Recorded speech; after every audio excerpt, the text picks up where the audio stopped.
Yeah, Rod Carter joins us now live from the Tampa Marriott Waterside Hotel, where Clinton voters are anxiously awaiting tonight's result. We will make America great again. Love Trump hate. We can't allow our enemies abroad to divide us here at home and turn us against each other.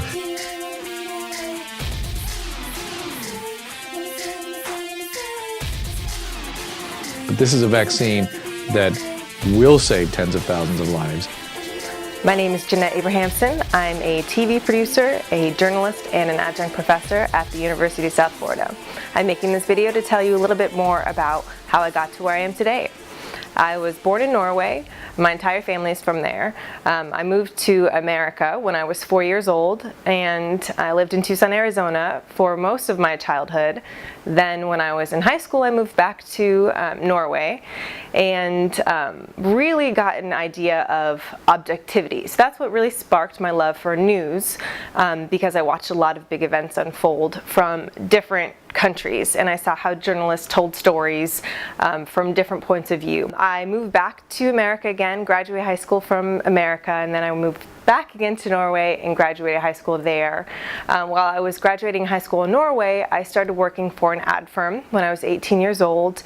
I edited commercials for local companies that would air before movie trailers. So that was kind of my first official job in media. I decided to move back to America to get a degree in broadcast news. So I moved back to Tampa, which is where my family lives. They'd all moved there because my mom works at Moffitt.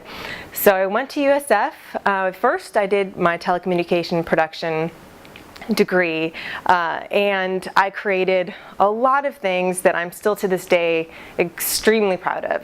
Today we have a panel of guests here to discuss the human papillomavirus vaccine, Gardasil. Now, human papillomavirus is also known as HPV. You've probably heard of it. It is the most common sexually transmitted infection worldwide. So people are wondering these days, do the risks associated with the Gardasil vaccine outweigh the potential benefits? Well, stick around. We're going to be discussing this controversial issue today. Gardasil is a vaccine. It's the only vaccine licensed in the United States to prevent infection with HPV.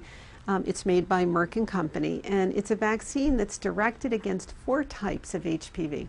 Gardasil is a vaccine that has an unusually benign safety profile. The only concerns I've ever seen is when it's being administered with meningococcal vaccine simultaneously, and since they've stopped doing that, I've not seen any reports of any meaningful reaction. Certainly anytime you pull out a needle, somebody might faint, and certainly the power of placebo is overwhelming, particularly in this country, and people can report all kinds of things. But this is a vaccine that will save tens of thousands of lives. My cancer was caused by HPV, and it was caused in the oral cavity. So if there is a vaccine that can prevent someone having to go through the treatment I did, I'm all for it.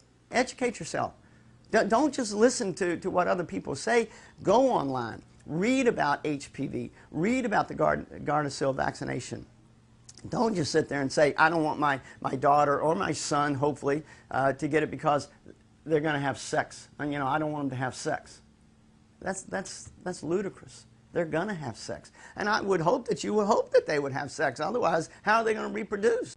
Creating that project was incredibly fun for me. I was able to produce, shoot interviews, write, edit.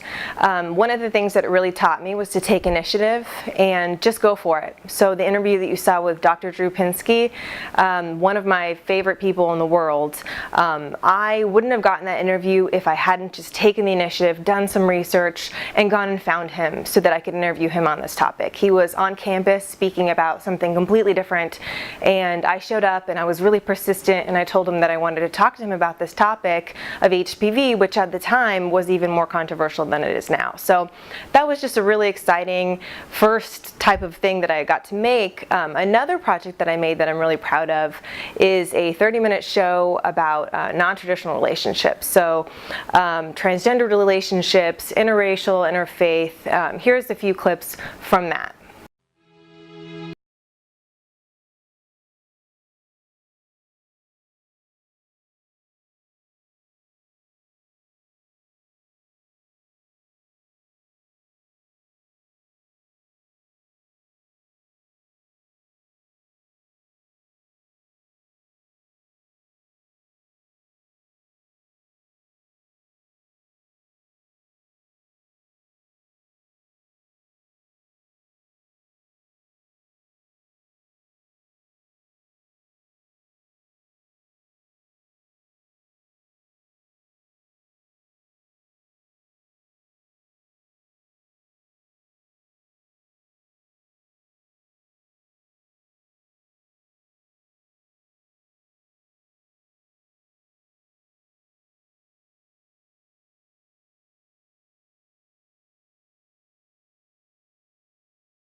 During my time at USF, I also created a documentary about beer that won a Telly Award, and I also did a lot of internships. I interned at WEDU, which is one of the largest PBS stations in the Southeast Coast, and I also interned at ABC. Once I graduated from USF for my undergrad, I moved to San Diego, where right out of school I got an internship at ABC KGTV. So it was an ABC affiliate in San Diego, which is market number 28, which is really great for TV. And I told them they'd just give me an internship, get my foot in the door, and I could really prove to them that they should hire me, even though I was right out of college.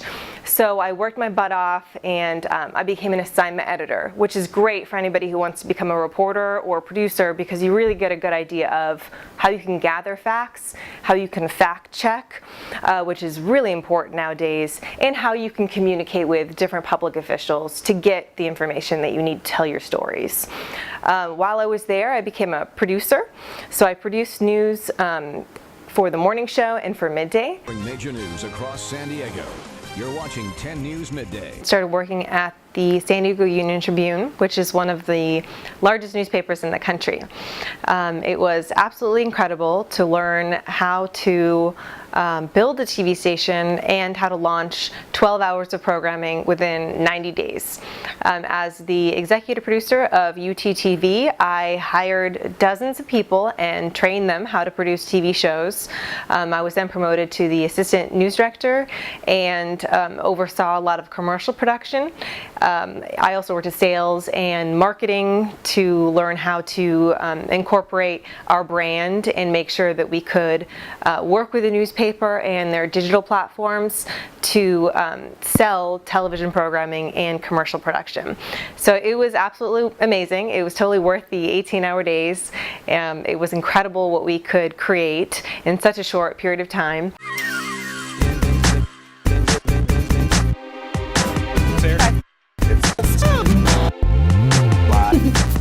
Oh, my happy fat child is fist pumping right now. But I think this takes the biscuit. Hey, it's Michelle Guerin with your Celebrity Mashup Recap. Soldier Boy, and they told you this time. From personal experience, because you are I that constantly famous. Have paparazzi all around. I know, they're always in the bushes here at the UT.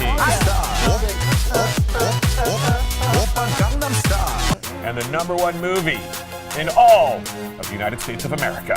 For the second week in a row, Monsters University! Michelle Guerin here at the Convention Center. Comic-Con is about to take over. No one ever tells you how stuffy it is under all this gear. Melissa, where are you going? I'm going to Comic-Con. See ya. Wearing the costumes my mom created for me, I'm able to feel alive. And we thought it'd be kind of funny to team up with some of these people and call them by the wrong character names, like the Kool-Aid guy behind me, Marilyn Monroe, a character from Harry Potter, one of the characters from My Little Pony. There's a lot of thrusting hip action going on. And I've got Marty McFrickin-Fly next to me. Best interview ever done. Then in 2013, I decided to move back to Tampa to live closer to my family, since that's where my sisters and my parents and everybody lives now. So I moved back to Tampa and I started working at the NBC affiliate here called WFLA, News Channel 8, and I launched several different shows at WFLA. I launched a few weekend shows, a political show, and lastly I launched a new TV newscast on WTTA on Great 38 for the last year that I worked at WFLA. I was producing and launching that show.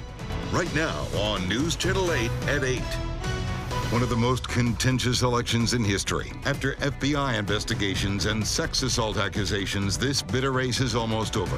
It's now officially Tuesday, November 8th. Let's make history together. While I was doing that, I got my master's in digital journalism and web design at USF St. Pete. Then I started adjuncting at USF for broadcast news and online beginning reporting, and I teach journalism at Ashford University.